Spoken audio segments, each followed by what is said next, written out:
Alright, Flames fans, welcome aboard. Just setting up everything, just sorting out stuff, writing final few notes of how this game went. One word to describe this game, if I could say or point out, is unlucky if you're the Flames, but you will certainly take this one if you're on Team Tank, as the Flames lose this one by a score of 4-2. They never led in this game, but they surely made a comeback. We'll talk about the scoring summary. We'll talk about the game notes, who stood out. The main topic line or the headline was Zayne Parekh's return. We'll talk about him. Let me know how you thought his game was. And then we'll talk about the Olympic freeze coming up, which is in a couple of days' time. And we'll talk about what the standings look like heading into the Olympic roster freeze and what should the goal be for the Flames when they come back. Alright, let's start with the game scoring summary. Right off the hop, the Calgary native William Nylander on a breakaway, bad giveaway by Jonathan Huberdeau.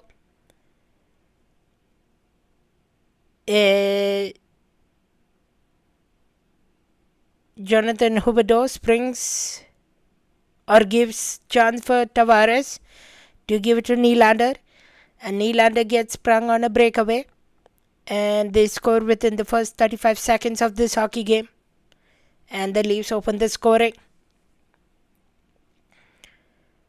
Then shortly after, no score in the first period after that.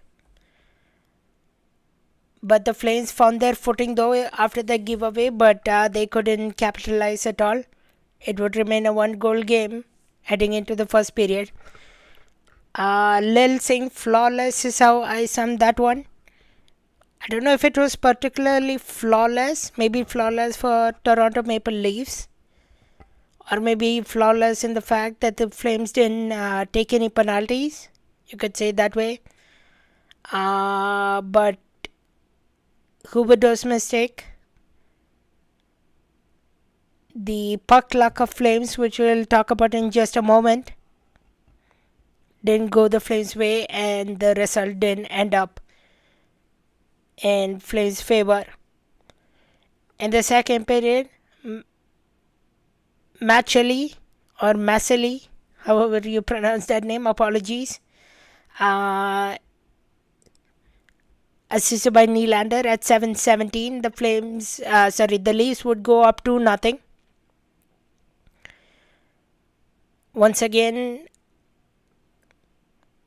trouble from Uyghur. Uyghur has been having that kind of a season, and that Huberdeau Frost line as well didn't do as much. Frost was as consistent as the last game. They both struggled. Gridden had great looks. Then shortly after, former Calgary Flame, forever Calgary Flame, Troy Stetcher, assisted by Nylander and Matthews. And that's how great of a night William Nylander had. 3 points playing against his native hometown team. He loves playing here. At the 9-10 mark, scores 3-0. Oh, Lil Singh flawless for Team Tank. Yeah, certainly. But we'll talk about a couple teams out of turn scoreboard wise that didn't help the Flames. We'll talk about them in just a moment. But then the Flames would come back alive even though they were down 3-0.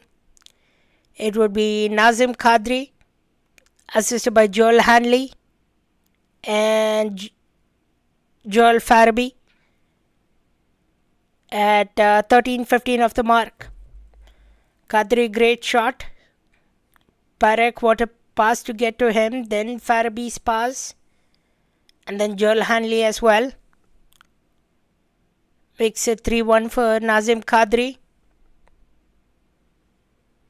He wouldn't stop there on the score sheet though, because 2 minutes and 30 seconds or so later, Joel Farabee would score a goal.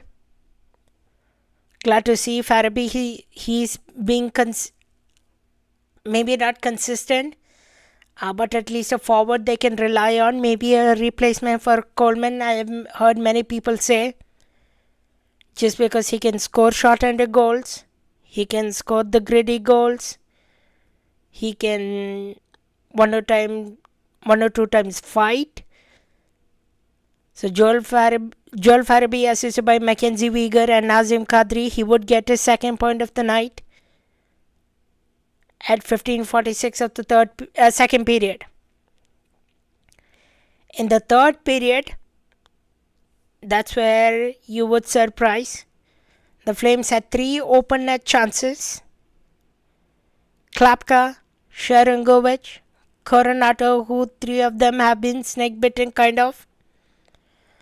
But Joseph Wall, standing like a wall, making magical saves. And the Pucks just being unlucky for the Flames.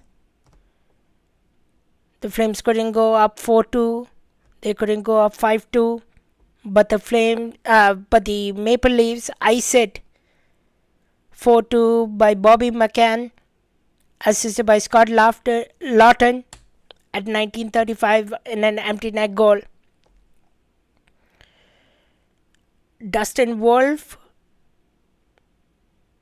could he have had 1 or 2 maybe back? Maybe not. But he was stellar regardless. He made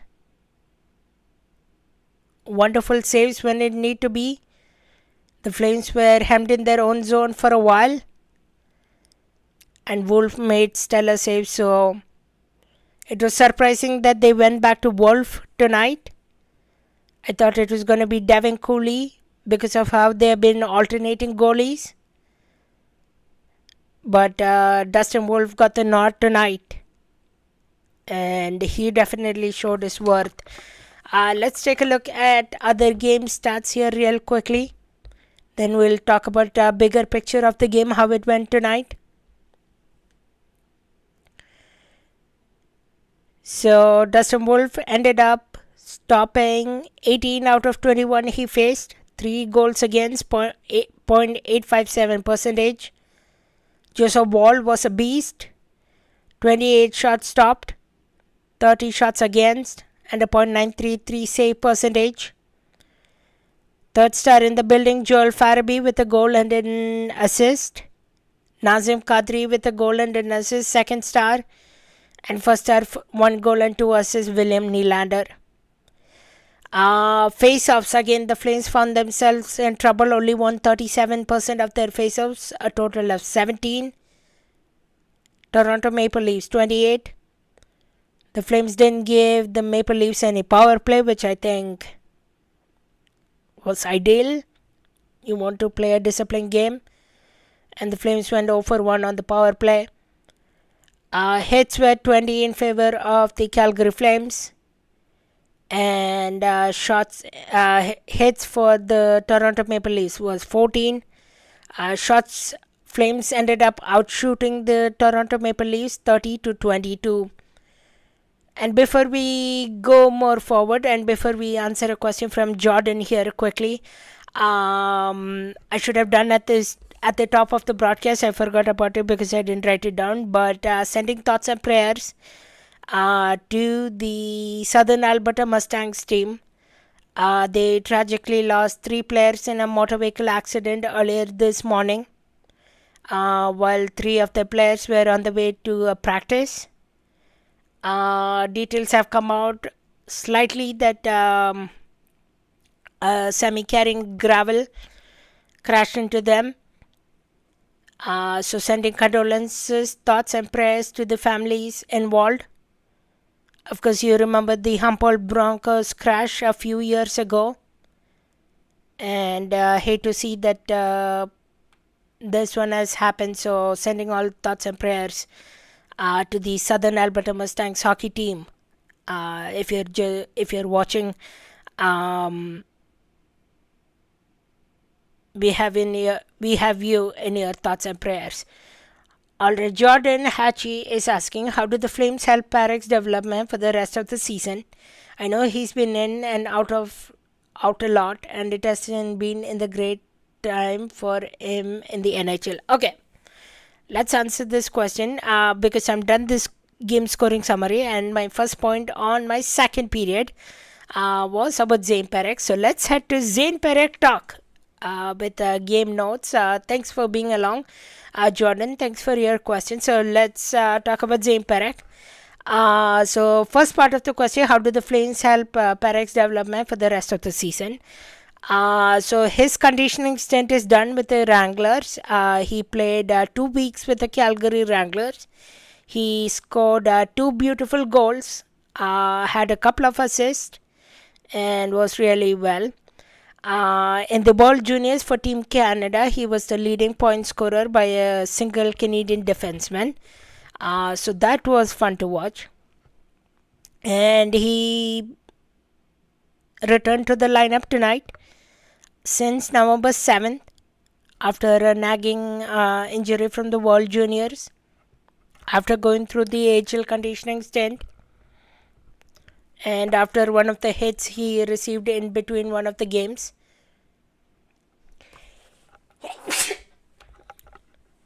Bless me.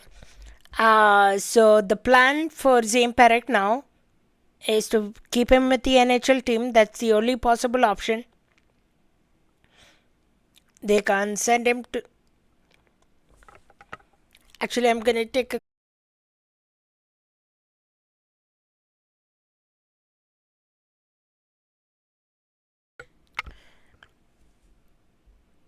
Alright, sorry. Sneeze flares. Pardon me. So, where I was saying was, hopefully everybody can still hear me.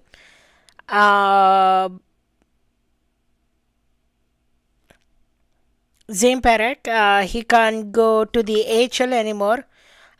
He can go to the OHL unless he was on the roster. So I think the plan for him is to stay with the NHL club for the rest of the season. So that is about 28 games left before the end of the season, or 26 now almost. This was number 55, so total of 82 in the regular season. So doing a bit of quick math, 82 minus 55, 27 games left for the Calgary Flames. This would have been 26 left now.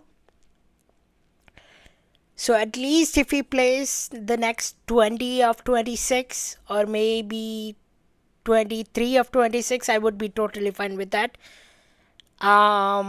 Of course, during the Olympic break, he will head to the gym. He'll bulk up. He'll try his best with the conditioning team and come back. And if you get him to play between the 23 to 26 games, you will certainly be happy with that. And I think that's the plan of the coaching staff. Of course, when we come back from the Olympic break, you would hope 1 or 2 defensemen is traded away. That I'm talking about, like a Joel Hanley or maybe a Braden Pahal or maybe even a White Cloud if he's gaining interest. But I don't know if something is imminent because the Olympic trade freeze is coming up in a couple of days. And the next season for Parekh, I think next season maybe he can go down to the AHL. If I'm not mistaken, don't quote me on that. That's what I read somewhere. But otherwise, he can stay for the full time in the NHL. That's where the hope is to be. He played amazingly tonight as well. More than the ice time I expected him to have under Ryan Husker. Let's see what his final numbers were tonight. Zayne Parekh with 1 shot on goal, 1 block. He played a whole whooping 20 minutes tonight. I was saying on my personal live show earlier on, if he gets about 10 minutes, I would be happy with that. But he got a whole whooping 20 minutes. He was in the last minute against with Mackenzie Weegar. The pairings got switched around, and he was in the last shift when Wolf was pulled. So that means Ryan Husker is trusting him. I think the mandate will be there to keep Parekh in the lineup. Hopefully he plays against Wednesday against the Edmonton Oilers. That would be the hope. Of course, the Oilers will be the tired team coming into town because they play the Maple Leafs tomorrow. So it will be fun to watch. KQ, welcome aboard. Thanks for hanging out with us. Zayne just needs more Alberta Triple A beef. Sure, why not? A couple of steak dinners with the team would be helpful. And couple more gym sessions. That would really do him good. Zari, Kadri and Farabee line was amazing tonight. And Jordan Hatchie, hopefully that answered your question about Zayne Parekh. Huberdeau has been a tough game as of late. Tough season as of late. I don't know what to do with Jonathan Huberdeau, to be honest. I hope after the Olympic break, maybe there is enough youngsters to come up and give him a break at least for at least a game. Because day by day, if Huberdeau is not doing the work, it looks as a disaster. Let's see. Jonathan Huberdeau was a -2 today. Just played the 14-26. So Zayne Parekh played more. He played more. The Matway Graydon played more than Jonathan Huberdeau. So yeah, Coach Husker not happy with Jonathan Huberdeau. So I hope at least the one game. I know Jonathan Huberdeau had the injury. If he's not 100%, why did he come back? Why did they rush it is my question as well. Because this is a season you need to be relying on the young guns. We talked about Mackenzie Weegar having a tough of a season as well. And there was no puck luck for the Flames today. They had at least couple empty net options for Klapka, for Sharangovich, for Coronato, all who have been snake bitten as of late. Coronato, I feel for that guy. He had the shots on goal, but just couldn't convert. Otherwise, this game could have had a totally different result here tonight. As the Flames lose this one by a score of 4-2 against the Toronto Maple Leafs. A much closer game they played and a much exciting one. All right, I know it's getting late. It's getting late for myself. So let's head into period number 3 now. We'll talk about where we are at the Olympic freeze. I'll give you some details. We'll talk about Mission McKenna and standings as well. And then we'll wrap it up by visiting the chat lines again. And then we'll close out the show. So for the Olympic freeze, the trade freeze starts on Wednesday. That's the February 4th coming up. 3 p.m. Eastern time. The latest rumor I've heard is about Weegar's name popping up. There was a post somewhere, if I can find it quickly. I know it was shared in one of my social media feed. It was from Darren Drieger, who I would say is the go-to source now for Flames trades. Keep an eye out for Darren Drieger's tweets and posts, because he was the one who broke the Anderson trade. He has direct connections to the Flames back office, his cousin Dave Nornes. So if you are looking for an insider that you want a trusted source or a mouthpiece, I would say Darren Drieger is the right guy to look for. But I'm just going to search. I believe so. Darren Drieger believes that Mackenzie Weegar has been linked to Ottawa Senators and multiple other teams in the East. So with the tough of a season Mackenzie Weegar having, And if Darren Rieger is reporting that there is interest out there for Mackenzie Weegar, it might be something to keep an eye out for. I don't know if it will be imminent, like right away. And I don't know if you'll see any Flames trades till Wednesday. Don't hold your breath, but just keep in mind the messaging have shifted for the Flames. They're listening on veterans. They're listening on trade offers.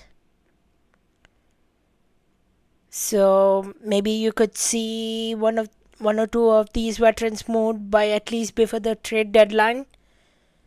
Then the Flames are shaping for an exciting night ahead, or exciting few years ahead when Scotia Place opens. Also, the Flames or any teams can't practice between February 6th and the 16th. And games resume between resume on February 25th. I believe the Flames' next game, so after the Oilers won on Wednesday, is the 26th, I believe, against Macklin Celebri and the San Jose Sharks in San Jose. And it's a late one as well, an 8 p.m. puck drop. This Olympics will be the one we get to cheer for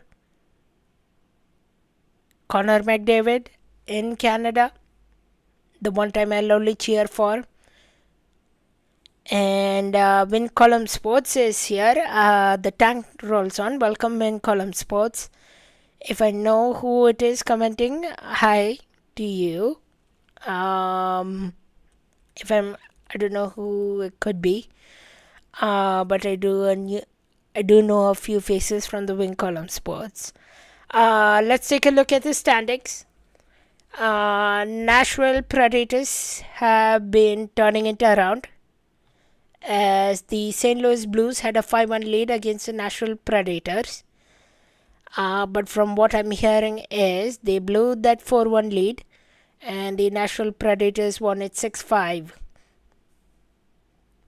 in regulation time. So the Flames, with the loss tonight, will stay at 50 points, and they will be in head-to-head around the 28th place, competing with New York Rangers. Winnipeg Jets is above us, and I don't think the Vancouver Canucks will be able to out-tank them. But if St. Louis Blues had won the game tonight, it would have been a bit of a help. We could have gone down to 31st. But we lost ethically tonight, which I am alright for, which we all are alright for. And I really hope this season is the season that the Flames get at least the top 3 pick overall. Ideally, the first overall. And the next season also get one more elite talent, and then you're set. Because you have a good goaltender in Dustin Wolf. You have Zayne Parekh, who was fantastic tonight. You have Matvey Gridin, who's going to stick around. You're going to have Kevin Ball, who's going to stick around. Maybe you can keep a Morgan Frost if need be. Unless he gauges interest trade deadline as well. And then Weegar is going to be here, I'm guessing, just because of his contract. Kadri has opened his interest to be traded. Blake Coleman is right at the top of the list. So you have these solid foundational pieces. You just need a couple more. And then Flames fans, trust me, no pain, no gain. In a couple of years, will be a true Stanley Cup contender. And I want to be one in my lifetime. It would be so fun. And if ever I make up the rankings in my broadcasting world, I want to eventually cover the Calgary Flames, and I want to feel proud doing that. It would be such an amazing dream come true. So for the Flames now, next game is on Wednesday. Another 8 p.m. puck drop, February 4th, against the Edmonton Oilers, a Battle of Alberta coming up. It's going to be an exciting one. I hope that one we win for ethical reasons and then lose the rest of the way. I would be fine with it. But just to close out the Olympic break, just to give White Cloud that good feeling. And let's hope maybe we see one trade before the trade should be gone through before the Battle of Alberta game. So we'll see if that happens or not. So far the smoke has definitely died down. But keep an eye on Kadri, Coleman and Uyghur, those three prominently to begin with. And then we'll keep our eyes peeled open closer to trade deadline. Alright, let's hit period number 4 and overtime and the chat line. Lil Singh, flawless for Team Tank, 100%. You had an exciting game. The Flames almost came back. And then puck luck decided not to give the Flames the win tonight. Glad to see Kadri boost his trade value slightly. Yeah, rough of a at least couple weeks now for Nazem Kadri. Glad to see he's turning it around. Maybe it was just a one game against the Maple Leafs against his former team. He wanted to show some boost. Hopefully he has a good game against the Edmonton Oilers. And then we'll see if he's traded right after. We'll find out though. We talked about Parekh's development in the second period. So Jordan, if you weren't able to catch my talk about Zayne Parekh, go check it out later when you're able to scroll back the feed. KQ is saying Zayne just needs to have a little bit more Alberta AAA beef. Of course, the nicest kind of beef. However, I'm allergic to steak, but I can eat beef curry. So that's one fun fact. And when Column Sports, the tank rolls on. And last but not the least, okay, number 1, welcome aboard. A late one for you. Thanks for being part of us. With the ice emoji. Maybe Tokai number 1 knows who win Column Sports is. I might have a guess too. But yeah. So I'll probably take off. I'll go rest up this small sneeze flare I had. But nothing too serious. And I'll go catch up my sleep as well. Have yourself a great rest of your night. One more game before the Olympic break coming up for your Calgary Flames on Wednesday, Battle of Alberta. We'll see if Conrad and I can do this one together. But thanks for hanging out with us. Have yourself a great evening. And we'll see you back on Wednesday. Good night. This is Game Over Calgary with Anand Unnithan.